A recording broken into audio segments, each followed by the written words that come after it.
The gunshot echoed through the valley like distant thunder, sending a flock of startled crows into the cloudless Montana sky.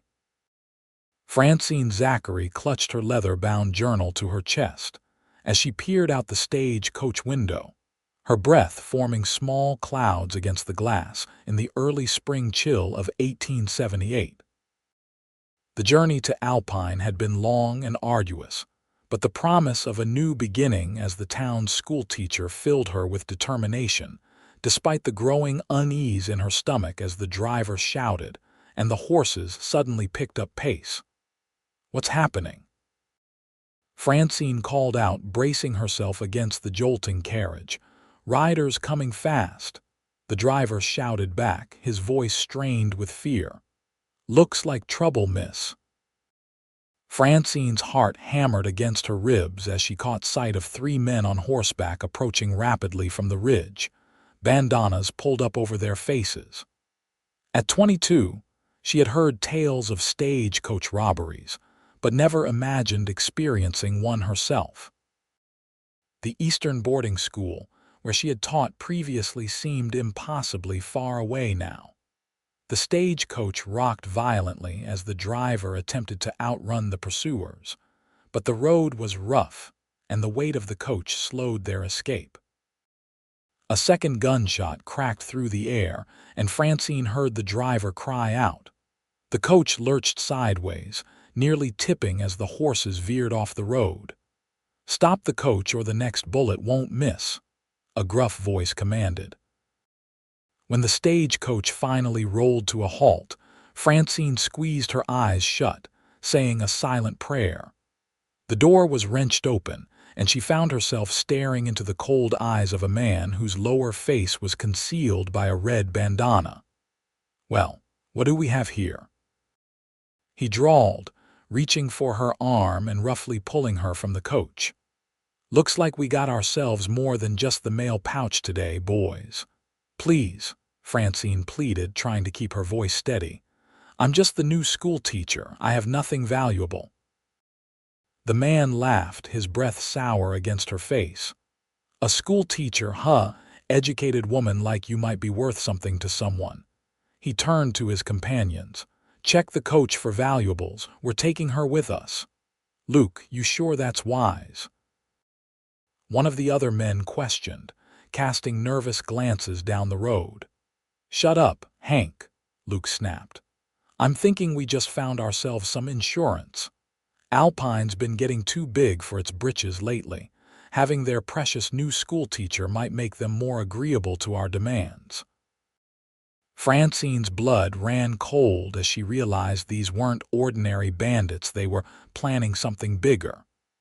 Before she could protest further, Luke hoisted her onto his horse and bound her wrists. "If you scream, I'll shoot you," he threatened.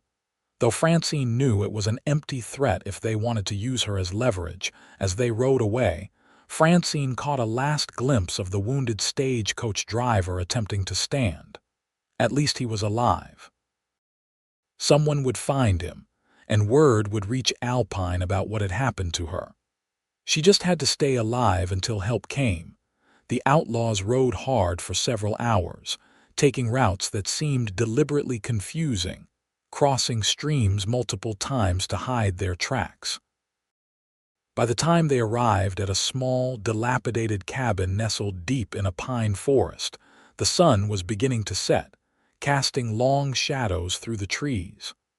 "Home sweet home," Luke announced mockingly as he roughly helped Francine dismount.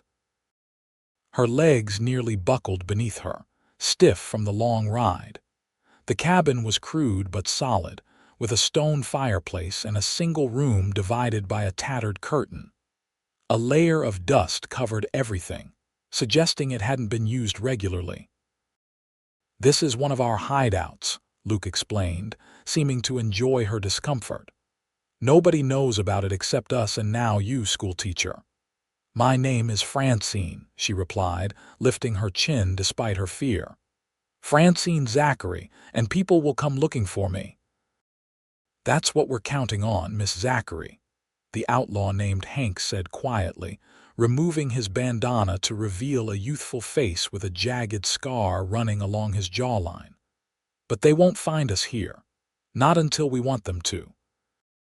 The third man, who had remained silent throughout the journey, finally spoke. "We should send the ransom note soon, Luke.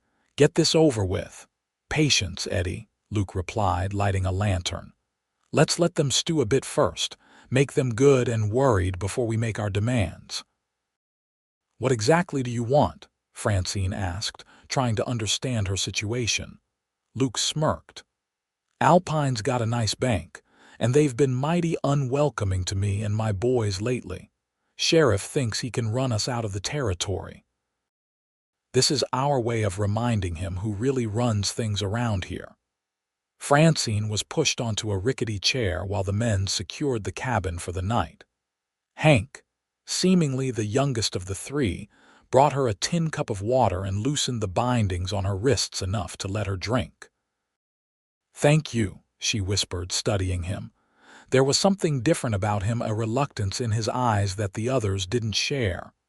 "Don't thank me," he muttered. "Just doing what I'm told." As night fell completely, Francine was allowed a thin blanket and a spot on the floor near the fireplace. She lay awake for hours, listening to the men taking turns on watch, trying to formulate an escape plan, but finding none that seemed feasible. The cabin was isolated, and even if she managed to get away, she had no idea which direction led to civilization. The next morning, Luke and Eddie rode out, leaving Hank to guard her. The younger outlaw seemed uncomfortable with his assignment, keeping his distance and avoiding conversation. "Are you from around here?" Francine finally asked, breaking the tense silence. Hank looked up from the knife he'd been sharpening. "No talking. I'm just trying to understand why you're doing this," she persisted. "You don't seem like a hardened criminal." A flash of anger crossed his features. "You don't know anything about me, lady." "I know you didn't want to take me," she replied softly. "I heard you questioning Luke yesterday." Hank stood abruptly. "Like I said, no talking. It'll be easier for both of us." The hours stretched on in silence. By midday, Francine's stomach was growling loudly enough for Hank to notice. He reluctantly handed her some jerky and hardtack from their supplies. "Thank you again," she said, accepting the meager meal. He merely grunted in response, but she noticed him watching her with an unreadable expression as she ate. Luke and Eddie returned near dusk, their faces grim. "Town's in an uproar," Luke reported, throwing his hat onto the table. "Stagecoach driver made it to Alpine. Sheriff's got posses out searching." "Did you send the note?" Hank asked. "Left it with the bartender at the saloon," Eddie confirmed. $10,000 and safe passage out of the territory in exchange for the schoolteacher." $10,000, Francine gasped. "Alpine is a small town. They'll never be able to raise that kind of money." Luke leaned down, his face inches from hers. "Then I guess you better start praying they value you highly, schoolteacher." For 3 days, Francine remained their captive. The outlaws grew increasingly agitated as no response came from Alpine. Luke took to drinking heavily from a whiskey bottle, his temper flaring unpredictably. Eddie cleaned his guns obsessively, while Hank became more withdrawn, often disappearing for hours to hunt or scout the surroundings. On the 4th morning, Francine awoke to find Hank sitting alone by the dying embers of the fire, the other 2 men presumably still asleep behind the curtain. "They're not going to pay," she whispered, careful not to wake the others. "You know that, don't you?" Hank didn't look at her, but his shoulders tensed. "Luke has a backup plan." "Which is?" "You don't want to know." A chill ran through her. "Please, Hank, if you have any decency left, shut up about decency," he hissed, finally meeting her eyes. "You think I wanted this life? Sometimes you don't get choices." "There are always choices," she countered quietly, "like the one you're making right now by keeping me here." Whatever response Hank might have had was interrupted by Luke storming into the room, his face thunderous. "Someone's coming. Single rider moving slow." The announcement galvanized the outlaws into action. Eddie grabbed his rifle while Hank moved to the window, peering through a crack in the shutters. "I see him," Hank confirmed. "Looks like he's alone." "Armed?" Luke demanded. "Can't tell from here, but he's not trying to hide his approach." Luke turned to Francine with a calculating look. Maybe they decided to negotiate after all. The outlaws positioned themselves strategically around the cabin, guns at the ready. Francine was pushed into a corner, warned to keep silent. Her heart raced as she strained to hear the approaching rider. Minutes later, a clear voice called out from the clearing in front of the cabin. "Hello, the house. I'm unarmed and alone. I've come to talk about Miss Zachary." Francine's breath caught. The voice was deep and steady, with no trace of fear despite the dangerous situation. "State your business." Luke shouted back, rifle aimed through a window. "My name is Daniel Lawson. I'm a rancher from outside Alpine. I've come to offer myself in exchange for Miss Zachary." A stunned silence fell over the cabin. Luke and Eddie exchanged bewildered looks, while Hank's eyes widened in surprise. "What kind of fool play is this?" Eddie muttered. Luke moved to the door, keeping his rifle ready. "Come forward slowly where I can see you." "Hands up!" Francine strained to see through the window as a tall figure emerged from the trees, hands raised above his head. Even from a distance, she could make out broad shoulders and a determined stride. He wore simple rancher's clothes, a worn leather vest over a blue shirt, dusty trousers, and a wide-brimmed hat that shadowed his face. "That's far enough," Luke called when the man was about 20 yards from the cabin. "What's this nonsense about an exchange?" "It's simple," Daniel replied, his voice carrying clearly across the clearing. "Let Miss Zachary go, and I'll stay as your hostage." "A man's worth more as a hostage than a schoolteacher. The town council will pay for me." "And why would they do that?" Luke scoffed. "Because I own the largest cattle ranch in the county. My cattle feed half the town. And unlike Miss Zachary, who's new to these parts, people in Alpine know exactly what I'm worth." Francine couldn't believe what she was hearing. A stranger, a man she had never met, was offering to trade his life for hers. Luke lowered his rifle slightly, intrigued. "How do we know this isn't some trick? That you don't have a posse waiting in the trees?" "You can search me," Daniel offered, "and check the surrounding area. I came alone because I knew you'd kill the girl at the first sign of trouble. I'm not willing to risk her life." Luke considered this for a long moment before turning to Eddie. "Go check the perimeter. Make sure he's telling the truth." While Eddie slipped out the back of the cabin, Luke kept his rifle trained on Daniel. Francine watched the stranger standing calmly in the clearing, his posture relaxed despite having a gun pointed at him. She couldn't fathom what kind of man would put himself in such danger for someone he'd never met. After 15 tense minutes, Eddie returned. "Seems clear." No sign of anyone else for miles.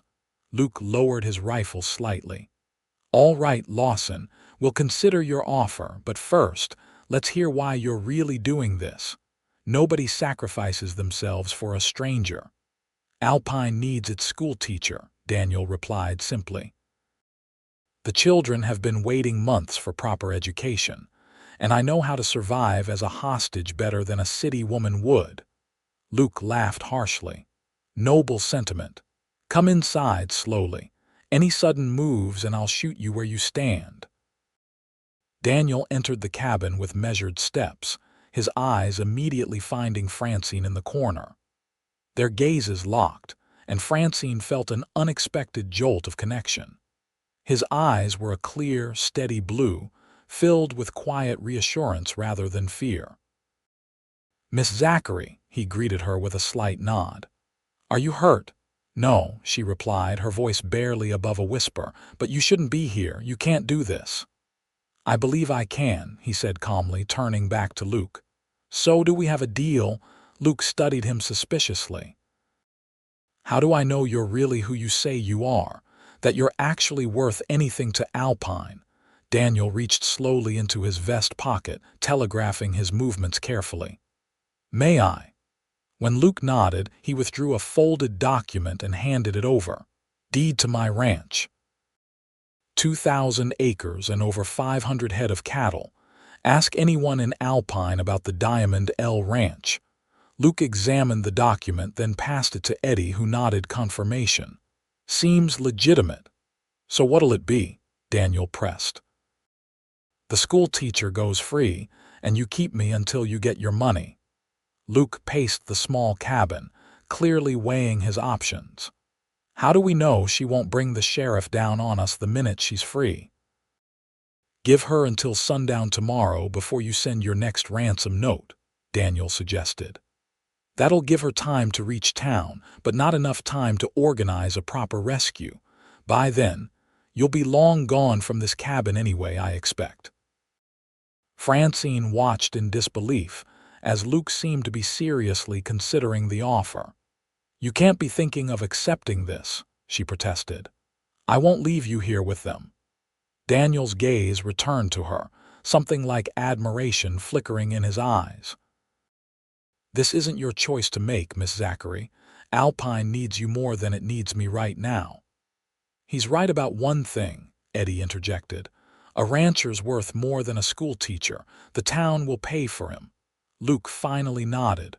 "All right, Lawson, we have a deal." "But if this is some kind of trick—" "It's no trick," Daniel assured him. "Just a simple exchange." Hank, who had remained silent throughout the negotiation, finally spoke up. "Luke, we should move locations after she's gone, just to be safe." "Already planning on it," Luke confirmed. He turned to Francine. "Looks like it's your lucky day, schoolteacher. You're free to go provided your would-be hero here behaves himself." Francine stood shakily, her legs stiff from sitting so long. "I can't accept this sacrifice," she said, looking directly at Daniel. "You don't have a choice," he replied gently. "Please, Miss Zachary, go back to Alpine and teach those children. That's what you came here to do." Luke grabbed Francine's arm. "Enough talking. Eddie, get her horse ready." As Eddie left to prepare one of their spare horses, Francine found herself standing close to Daniel. "Why?" she whispered, searching his face for some explanation of his inexplicable bravery. He smiled slightly, the corners of his eyes crinkling. "Some things are worth risking everything for, Miss Zachary. A town without education has no future." There was something in his voice, a depth of conviction that stirred something within her. Before she could respond, Luke was pulling her toward the door. "If you try to follow us after we leave here, Lawson dies," Luke warned her. "We'll be watching the trails." "I understand," Francine replied, her eyes never leaving Daniel's face. Outside, Eddie had saddled a dappled mare and tied a small bundle of supplies to the saddle. "Enough food and water for a day's ride," he explained gruffly. "Town's roughly northeast of here. Follow the morning sun and you'll find the main road eventually." Francine stood beside the horse, still reluctant to leave. Hank approached, handing her a rough map he'd drawn on a scrap of paper. "Just in case," he muttered, avoiding her eyes. As Luke helped her mount, more to hurry her departure than out of any courtesy, Daniel appeared in the doorway of the cabin. "Take care, Miss Zachary," he called. "Tell Sheriff Morgan that I'm fine and that he shouldn't do anything rash." "I will," she promised, gathering the reins in trembling hands. "Mr. Lawson, thank you." He tipped his hat slightly, a gesture so ordinary yet so poignant in these circumstances that Francine felt tears prick her eyes. "Now go," Luke ordered, slapping the horse's flank. The mare lurched forward, and Francine had no choice but to ride. She looked back once to see Daniel watching her from the cabin doorway, his tall figure framed by the rough timber. Then she urged the horse faster, determined to reach Alpine and somehow find a way to save the man who had saved her. Francine rode hard, following Hank's crude map and the position of the sun. The forest gradually thinned, giving way to rolling hills dotted with sage and juniper. By mid-afternoon, she spotted the rutted track of the main road and nearly wept with relief. From there, the journey was easier, and as the sun began its descent, she crested a rise to see Alpine sprawled in the valley below a collection of wooden buildings clustered around a main street, with scattered homesteads and corrals on the outskirts. As she rode down the main street, townsfolk stopped and stared, some calling out in surprise. Word of her arrival spread quickly, and by the time she reached the sheriff's office, a small crowd had gathered. Sheriff Morgan burst through his office door, his weathered face showing disbelief and relief. "Miss Zachary! Good Lord, woman, we thought you were dead or worse." Francine slid from the saddle, her legs nearly buckling beneath her. "Sheriff, there's no time to waste. Daniel Lawson traded himself for me. The outlaws are holding him hostage." The sheriff's expression darkened. "Daniel did what? Get inside, quickly." Inside the office, Francine collapsed into a chair, accepting a cup of water from the deputy. Between sips, she recounted everything that had happened: her abduction, the days at the cabin, and Daniel's unexpected arrival and sacrifice. "That sounds like Daniel, all right," Sheriff Morgan sighed, rubbing his grizzled beard. "Always putting others first. You know him well?" Francine asked, curious about the man who had risked so much for her. "Known him since he was a boy," the sheriff replied. "His father was one of the first settlers in this valley, built that ranch from nothing. When both his parents died in that influenza outbreak 5 years back, Daniel took over. Barely 23 at the time, but he's run it better than most men twice his age could." "He must have family, friends," Francine said. "People who'll miss him." The sheriff shook his head. "No immediate family left, keeps to himself mostly, though he's respected by everyone. Generous to a fault, donates beef to the church suppers, helped rebuild the school after the fire last year." He gave her a meaningful look. "The school you were coming to teach at, Miss Zachary." The realization that Daniel had personally helped create the opportunity that brought her to Alpine made his sacrifice even more meaningful. "We have to save him, Sheriff. The outlaws said they'd send another ransom note tomorrow. And they'll expect us to pay this time since Daniel's worth more to the town," the sheriff concluded, nodding grimly. "But they won't be at that cabin anymore. You said they were planning to move." "Yes, but I don't know where. One of them, Hank, gave me this map." She pulled out the crumpled paper. "Maybe there's something here that could help." The sheriff studied the map carefully. "This shows the cabin is in Copper Creek Valley, not many places to hide in that area." His eyes narrowed. "Except the old mining camp at Bear Ridge. Been abandoned for years, but the buildings are still standing. If I were them, that's where I'd go." The deputy, who had been listening silently, spoke up. "Sheriff, we should gather a posse, ride out at first light." Sheriff Morgan nodded. "Round up every able man, but we need to be careful. These outlaws sound like the Murphy gang. They've been terrorizing this part of Montana for months. They won't hesitate to kill Daniel if they feel cornered." "I'm coming with you," Francine declared, standing despite her exhaustion. "Absolutely not, Miss Zachary," the sheriff replied firmly. "You've been through enough, and this will be dangerous work." "I know their faces," she argued. "I know how they operate, their patterns. And she hesitated, then continued with determination. "I owe it to Mr. Lawson to help rescue him." The sheriff studied her for a long moment before sighing. "You can help us plan, but you're staying in town when we ride out. That's final." Reluctantly, Francine agreed. The sheriff arranged for her to stay at the boarding house run by Mrs. Hollister, a kindly widow who fussed over Francine, insisting she eat a hot meal and take a warm bath before resting. That Daniel Lawson, Mrs. Hollister clucked as she poured Francine a cup of tea. Always been too noble for his own good. When my Albert passed last winter, Daniel came by every week to chop firewood and check on me. Wouldn't accept a penny for it either. He seems like a remarkable man, Francine murmured, the weight of his sacrifice pressing on her heart. That he is, Mrs. Hollister agreed. Handsome too, though he doesn't seem to notice the way half the unmarried women in town look at him. Too busy with that ranch of his, I suppose.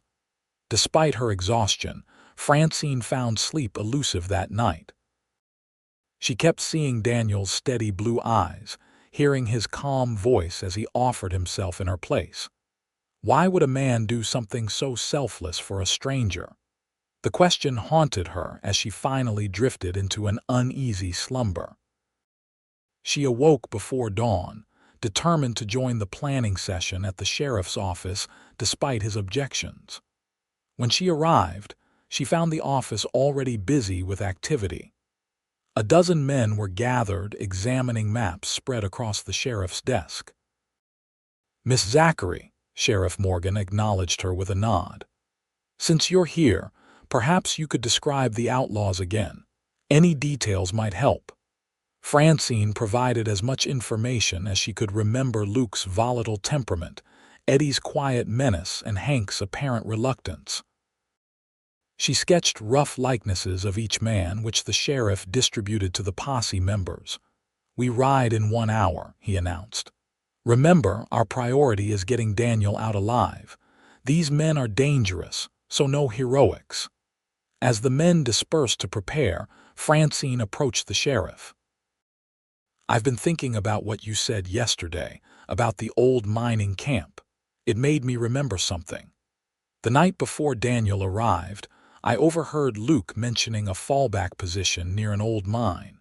He said something about good sight lines and only one approach." The sheriff's eyes narrowed. "That confirms it. Bear Ridge has only one trail leading up to it, perfect spot for an ambush."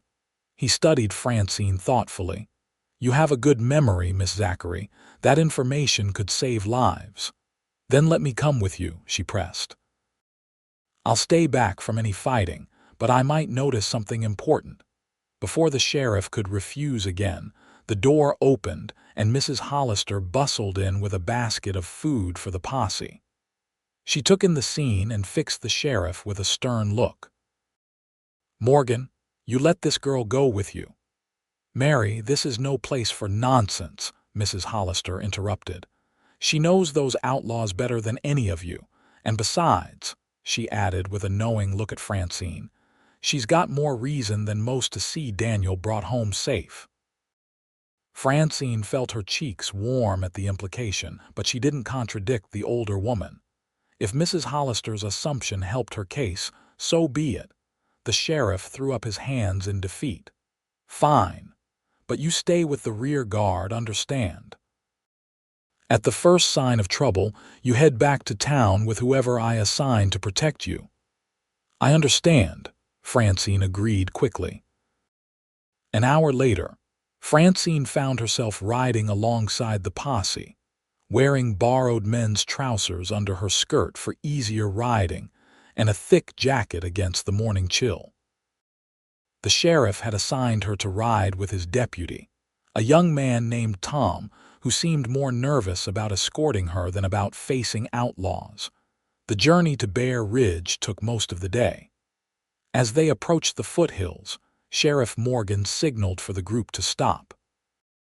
"From here on, we proceed with caution," he instructed. "Tom, you and Miss Zachary wait here with Perkins and Jackson. The rest of us will continue on foot." "But Sheriff," Francine began to protest. "This isn't negotiable," he cut her off. "If we're not back by nightfall, return to Alpine and send a telegram to the territorial marshal." Frustrated but understanding the wisdom of his decision, Francine watched as the main group of men continued up the winding trail toward the ridge, eventually disappearing among the rocks and sparse pine trees. The hours crept by agonizingly slow. Tom and the other men maintained a vigilant watch, but there was no sign of movement on the ridge. As the afternoon waned, Francine's anxiety grew. "Something's wrong," she finally said, breaking the tense silence. "They should have sent word by now." Tom shifted uncomfortably. "Sheriff knows what he's doing, Miss Zachary. Or they've been captured," she countered. "Or worse." She stood, scanning the ridge intently. "I'm going to take a closer look." "Miss, the sheriff was clear. I'm not suggesting we charge in," she clarified. "Just that we move closer, perhaps find a vantage point where we can see what's happening." After some argument, Tom reluctantly agreed, leaving one man with the horses while he, Francine, and Jackson crept forward on foot. They moved cautiously up the trail until they reached a rocky outcrop that offered a view of the old mining camp, a collection of weathered wooden buildings clustered on a plateau. Through Tom's spyglass, Francine could make out movement around the largest building, which appeared to be a former assay office. Men were positioned at strategic points, but she couldn't tell if they were the posse or the outlaws. "Something's not right," Tom muttered, taking his turn with the spyglass. "I don't see the sheriff or any of our men moving freely." Francine's heart sank. "They've been captured, haven't they?" Before Tom could answer, a gunshot echoed across the ridge. They ducked instinctively, but the shot wasn't directed at them. "It was a warning shot," Jackson whispered. "Look." Through the spyglass again, Francine saw a figure being pushed out of the assay office, Daniel Lawson, his hands bound before him but standing tall despite his captivity. Behind him came Luke, holding a gun to Daniel's back. The outlaw leader appeared to be shouting something to the hidden posse members. "He's using Daniel as a shield," Tom realized, "demanding the posse surrender or he'll kill him." Francine felt cold dread wash over her. "We have to do something." "What can we do?" Jackson hissed. "There are 3 of us, and we don't even know how many outlaws they have up there." Francine thought rapidly, her teacher's mind analyzing the situation like a difficult problem. "The map Hank gave me. It showed more than just the way to town. There were other markings I didn't understand at the time." She pulled the crumpled paper from her pocket. "Look, this might be another trail to the camp." Tom studied the markings. "That's no trail, Miss Zachary. That's a mining tunnel. Old operations like this often had multiple access points." Hope flared within her. "If we could find the tunnel entrance, we might be able to surprise them from behind." The men exchanged doubtful looks. "It's risky," Tom said. "Those tunnels could be collapsed, or the outlaws might be guarding them." "Do you have a better plan?" Francine challenged. "Every minute we wait, Daniel and the others are in danger." After a brief debate, they decided to search for the tunnel entrance marked on Hank's map. Moving carefully around the base of the ridge, they found a narrow ravine that matched the drawing. Hidden behind overgrown brush was a dark opening reinforced with weathered timbers, the secondary entrance to the mine. "I'll go first," Tom whispered, drawing his revolver. "Jackson, you bring up the rear. Miss Zachary, stay between us and keep close." The tunnel was low and narrow, forcing them to crouch as they advanced by the dim light of a small lantern Tom had brought. The air was stale and thick with dust. Twice they had to navigate around partial cave-ins, and once they startled a family of bats that sent Francine's heart racing. But the tunnel remained passable, gradually sloping upward toward the plateau. After what felt like hours but was probably less than one, Tom raised his hand for them to stop. Ahead, a faint light filtered down from what appeared to be a trapdoor in the ceiling of the tunnel. "That must lead into one of the buildings," he whispered. "Can you hear anything?" Francine asked, straining her ears. Tom pressed his ear against the wooden trapdoor. "Voices. Can't make out what they're saying." "Let me try," Francine suggested. When Tom hesitated, she added, "I might recognize the voices." Reluctantly, Tom helped her climb up to listen at the trapdoor.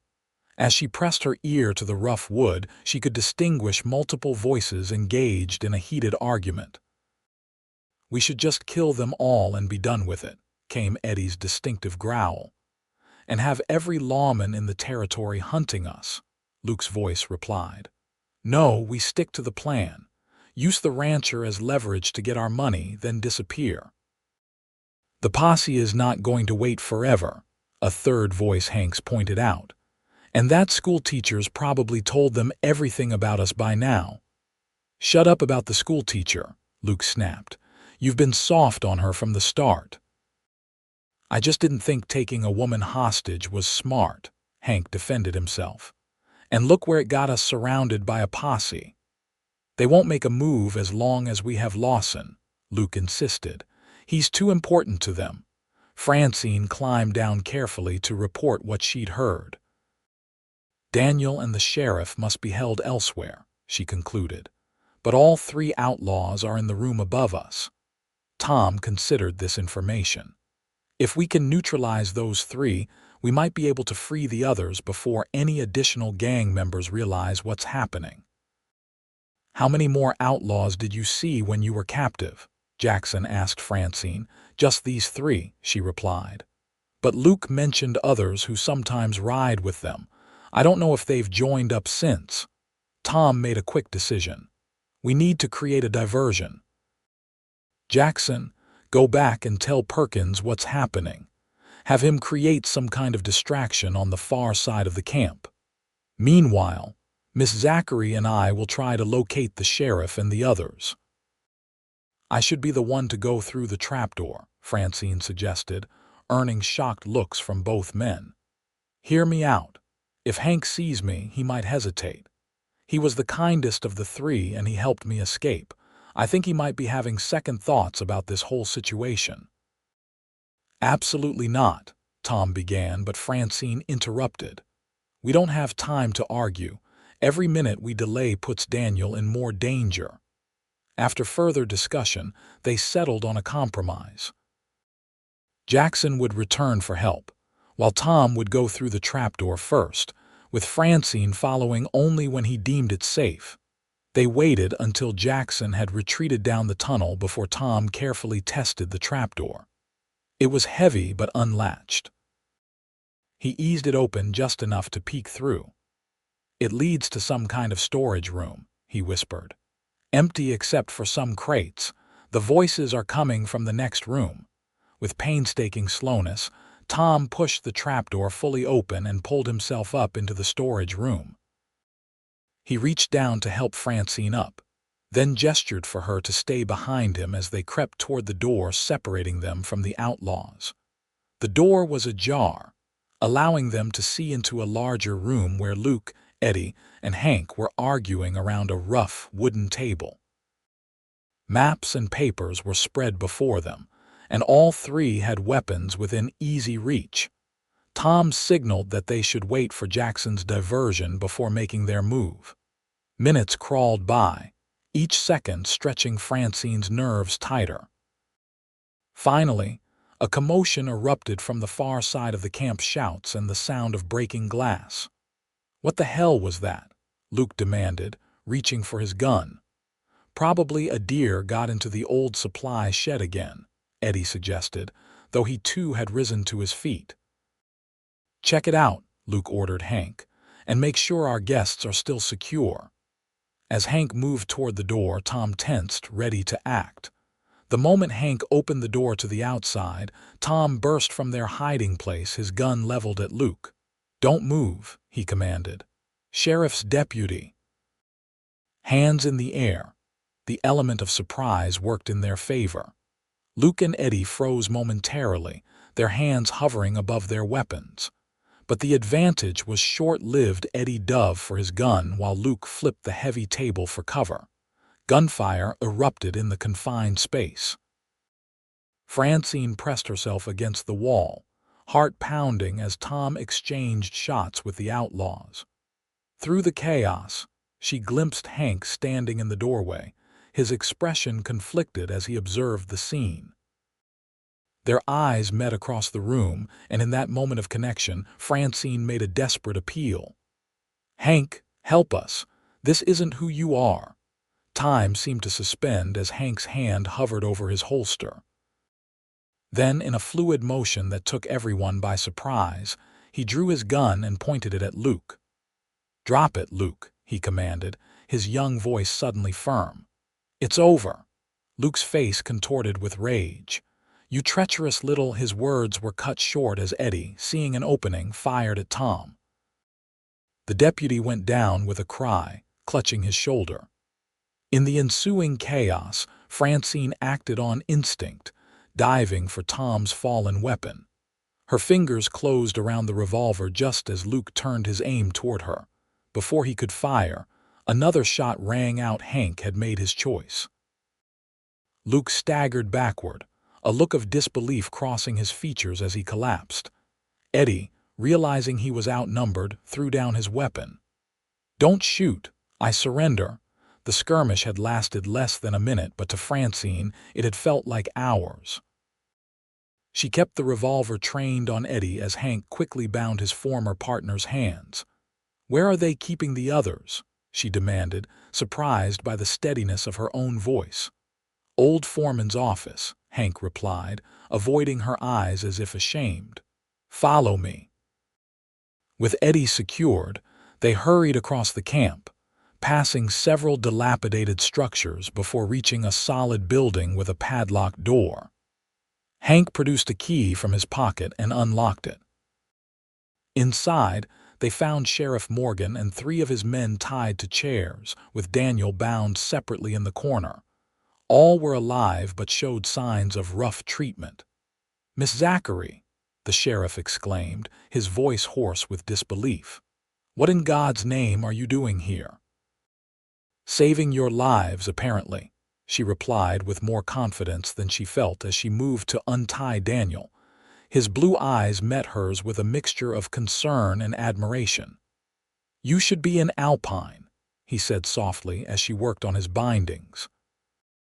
"You traded yourself for me," she countered, her fingers brushing against his wrists as she freed them. "Did you really think I'd just leave you here?" A faint smile touched his lips. "Stubborn woman." "Brave man," she returned, helping him to his feet. The reunion was cut short as Jackson arrived with Perkins and the rest of the rear guard. They quickly freed the remaining captives and secured the camp.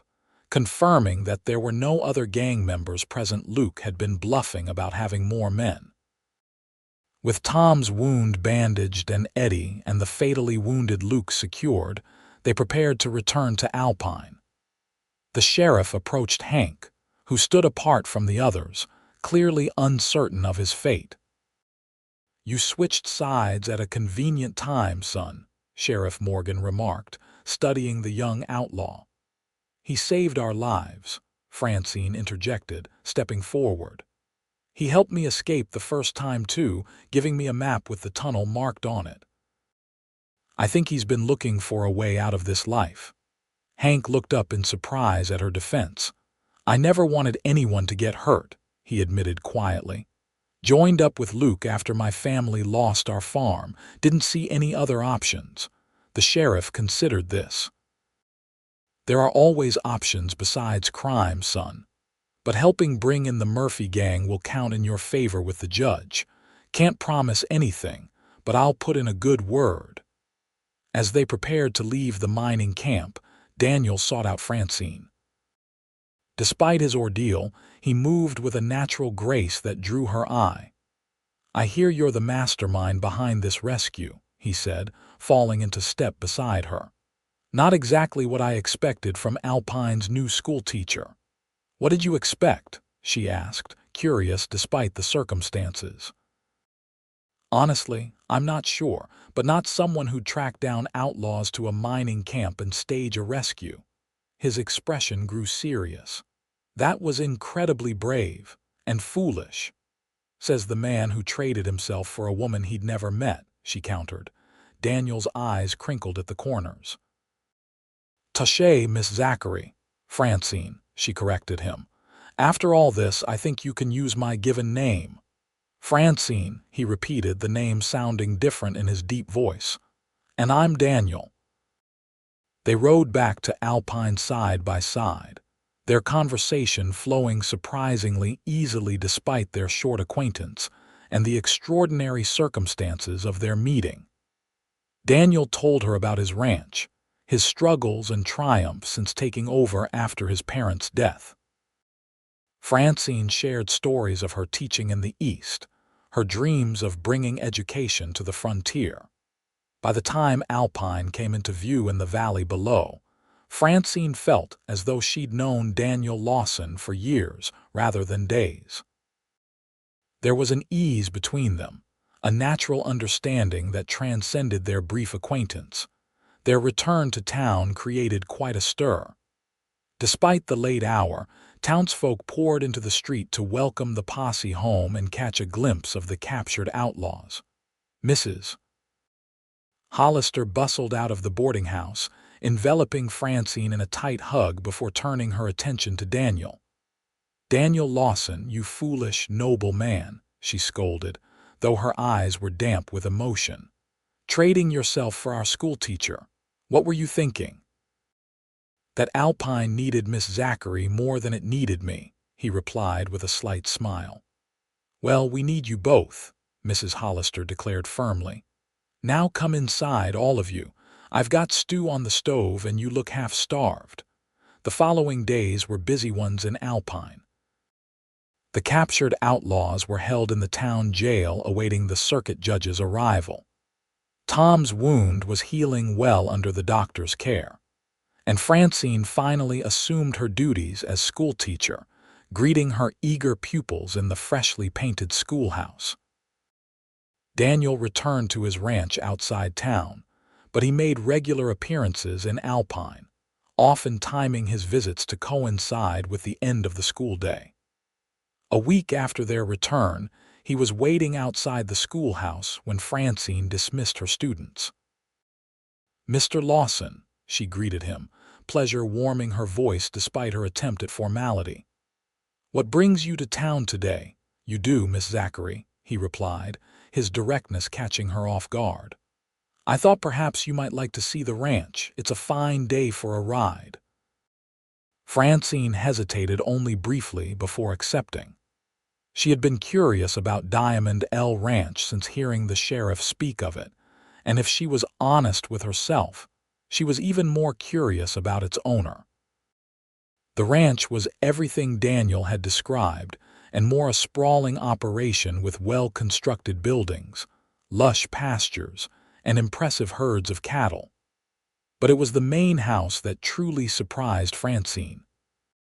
Built of solid timber and local stone, it was larger and more refined than she had expected, with a wide veranda wrapping around two sides. "This is lovely," she remarked as Daniel helped her down from her horse. "Did your father build it?" "Started it," Daniel confirmed, leading her up the steps. "I finished it after he passed. Mother always wanted a proper house with glass windows and a real kitchen." Inside was equally impressive simple but well-crafted furniture. Bookshelves lined with volumes that spoke of a family who valued learning, and surprisingly refined touches like curtains at the windows and braided rugs on the polished wood floors. "You live here alone?" Francine asked, noting the size of the house. "Me and Hector, my foreman," Daniel replied. "He and his wife have rooms off the kitchen. They've been with the ranch since my father's time." He hesitated, then added quietly, "It's a big house for one person." The implication in his words hung in the air between them. Francine turned to face him fully, studying the man who had risked everything for her when she was just a name, a function, the schoolteacher. "Why did you really do it, Daniel?" she asked softly. "Trade yourself for me." He held her gaze steadily, seemingly considering his answer carefully. When the stagecoach driver made it to town with news of your abduction, something shifted in me.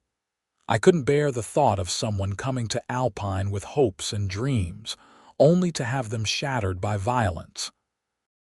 And then when the ransom note came, demanding an impossible sum. But to offer yourself, Francine pressed. That goes beyond civic duty. Daniel moved to the window, looking out over his land. My father used to say that a man's worth isn't measured by what he owns, but by what he's willing to sacrifice for others. He turned back to her. I've been blessed with this land, this life. It seemed only right to use that blessing to help someone who needed it. Francine moved closer, drawn by the quiet conviction in his voice. You're a remarkable man, Daniel Lawson. And you're a remarkable woman, Francine Zachary. Coming after me the way you did, I've never known anyone so brave.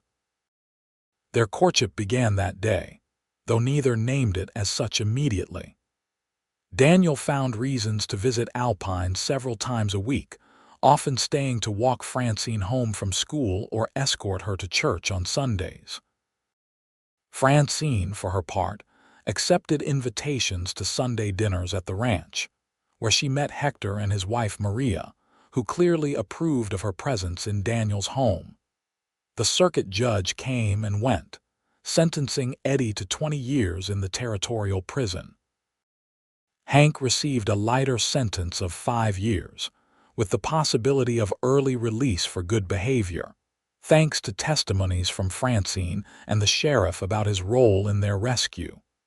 As summer turned to autumn, Daniel and Francine's feelings for each other deepened. They had experienced more together in a few months than most couples did in years, creating a bond that was both powerful and unique. Yet neither had spoken openly of love, both perhaps still processing the extraordinary circumstances that had brought them together. That changed on a crisp October evening when Daniel invited Francine to ride with him to a special spot on his property. They crested a hill just as the sun was setting, painting the valley in shades of gold and amber.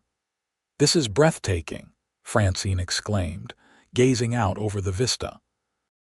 "My father proposed to my mother on this very spot," Daniel said quietly. "He told me it was the most beautiful place he knew, worthy of the most beautiful question he'd ever ask." Francine's heart quickened as Daniel dismounted and came to help her down from her horse.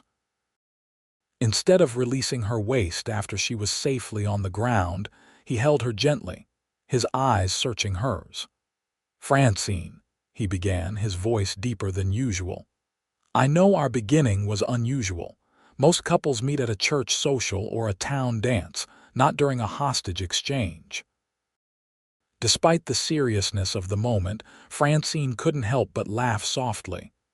"We've never been conventional, have we?" "No," he agreed with a smile. "And I wouldn't change a thing about how we met, because every moment since then has only confirmed what I began to suspect the first time I saw you in that cabin, that you are the bravest, most remarkable woman I've ever known." He took her hands in his. "I love you, Francine Zachary. I think I started falling in love with you the moment you protested leaving me behind with those outlaws, and every day since then my feelings have only grown stronger."